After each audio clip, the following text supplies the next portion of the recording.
मंच पर बैठे हुए मंत्री जी, हमारे वरिष्ठ कोलीग्स, हमारे विधायक, मेरे सोशल मीडिया के साथी, यहाँ के डीसीसी प्रेसिडेंट और आप सब लोगों को मेरा नमस्कार। मैं आपको कुछ तस्वीरें दिखाना चाहती हूँ क्योंकि तस्वीरें जो है वो सच ज्यादा बोलती हैं।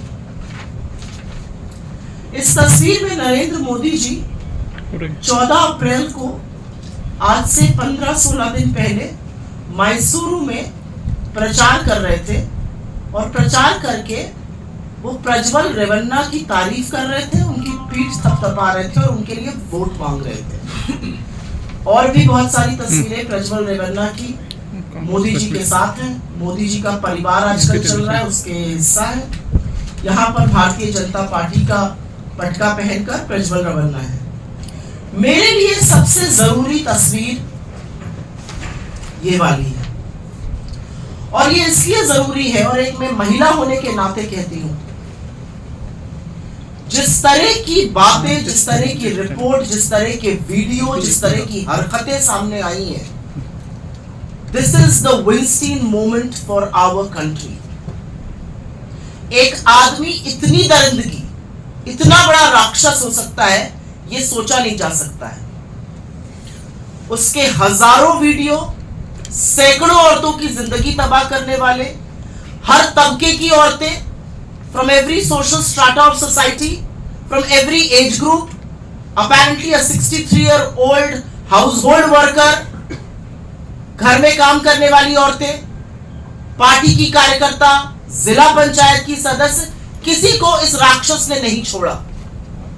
तमाम वीडियो पेन ड्राइव पर सामने है। सैकड़ों महिलाओं की जिंदगी इस आदमी ने तबाह करी। हासन का एमपी और बीजेपी का और जेडीएस का संयुक्त उम्मीदवार। अब आप कहेंगे कि गलत इसने किया है, राक्षस ये है, दरिंदगी इसने की है, मैं मोदी जी का नाम क्यों बोल रही हूं?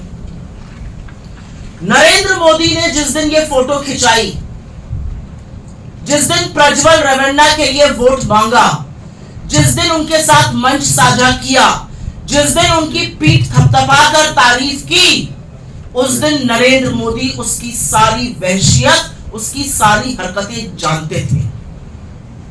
And with all the due responsibility that I come to you with, Narendra Modi knew exactly what this man was, exactly what he was doing. He knew about all the allegations. He knew exactly what was in those videos. सब कुछ जानते बूझते हुए भी नरेंद्र मोदी, अमित शाह और BJP ने इस राक्षस को, इस दरिंदे को अपना उम्मीदवार बनाया। और मैं हल्के में नहीं कह रही, उनको पता था। देवराज गौड़ा उन्हीं के नेता, उन्होंने दिसंबर 2023 में बीजेपी के शीर्ष नेतृत्व को, नड्डा को, अमित शाह को, नरेंद्र मोदी को ना सिर्फ चिट्ठियां लिखी पर मेल भी करी और बोला कि इसके खिलाफ ऐसे ऐसे तथ्य हैं, ऐसे सबूत हैं, इसको उम्मीदवार ना बनाया जाए। ये दिसंबर की बात है। जनवरी में वो कर्नाटका में प्रेस कॉन्फ्रेंस करते हैं बेंगलुरु में और दूध का दूध और पानी का पानी होता है और बताते हैं कि ऐसा ये आदमी है, इसके खिलाफ ऐसे वीडियो है, ऐसे सबूत है, ऐसे साक्ष्य है, इसको ना बनाया जाए उम्मीदवार। अमित शाह फरवरी और मार्च के बीच में कर्नाटका आते हैं और उनसे बीजेपी के एक नहीं सैकड़ों कार्यकर्ता कहते हैं, इस आदमी को कैंडिडेट मत बनाइए, इसके खिलाफ महिला विरोधी, यौन उत्पीड़न, यौन शोषण के दरिंदगी के वीडियो हैं। उनके पूर्व एमएलए रामास्वामी जी, उनके पूर्व काफी सारे एमएलए उनसे कहते हैं इस आदमी को मत बनाइए।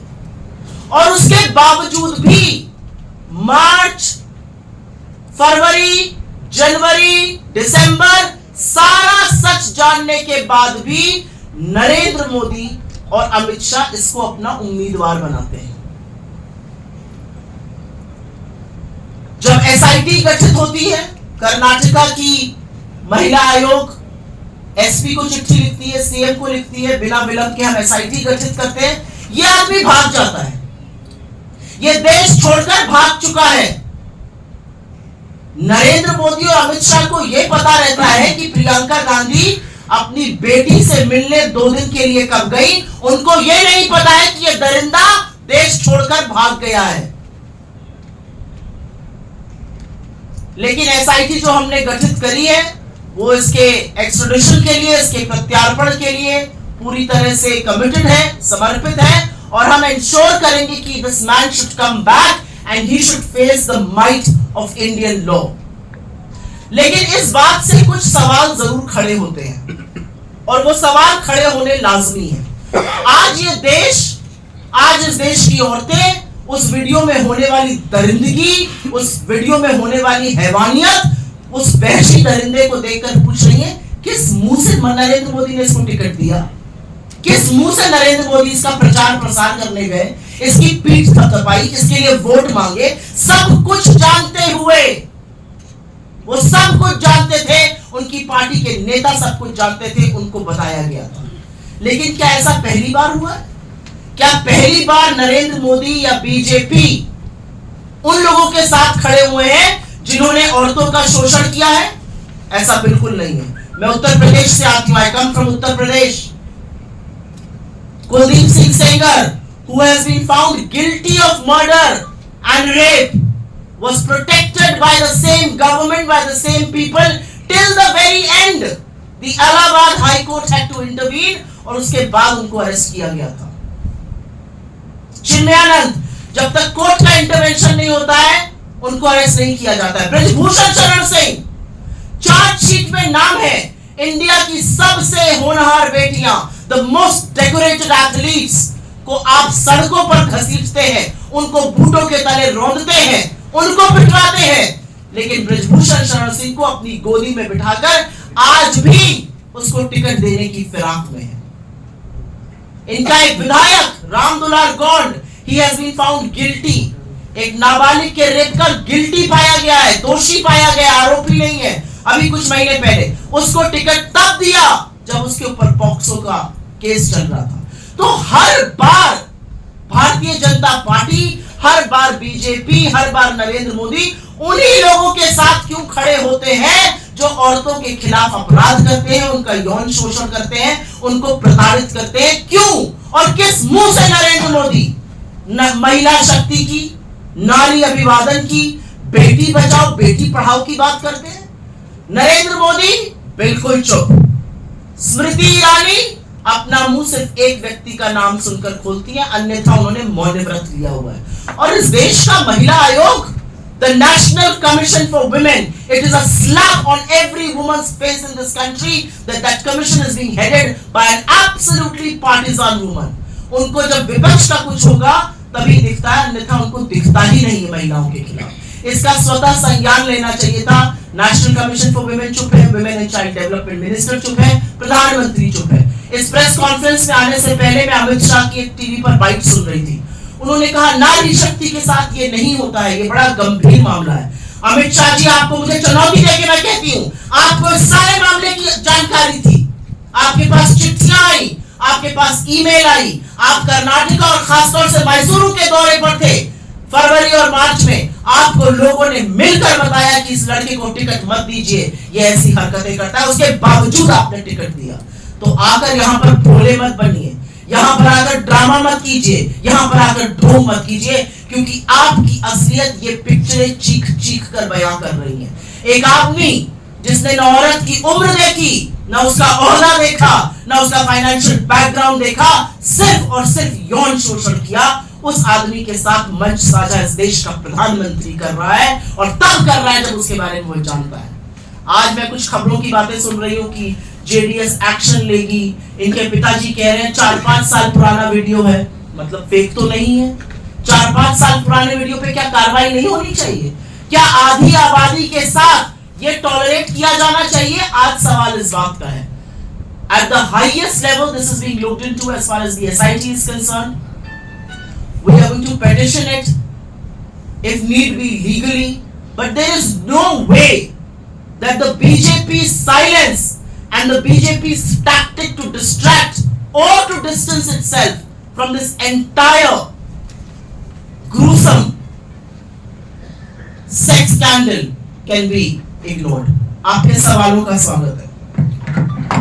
Madam, this thing is in public domain since December. So why didn't the state government act since December? This thing is in public domain since December by a BJP leader. How are we to know that he was telling the truth or lying?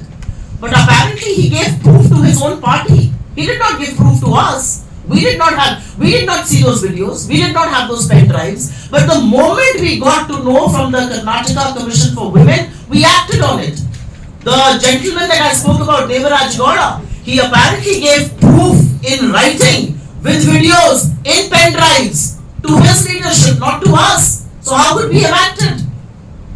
I do believe there cannot be a clean pass, there cannot be a clean check given to the BJP or to the Karnataka leadership, nor to the national leadership of the BJP. They were in absolute know-how of who this man was, what was he doing, what were the charges, how many women's lives had he ruined, and they should have acted.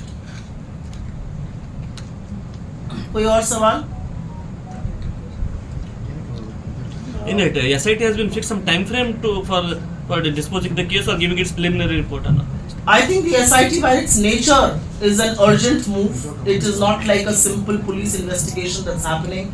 The setting up of an SIT tells you how serious we are about this matter. The setting up of the SIT tells you that despite the fact that he fled this country, and I have no doubts in saying that he was in cahoots with the central government to flee this country.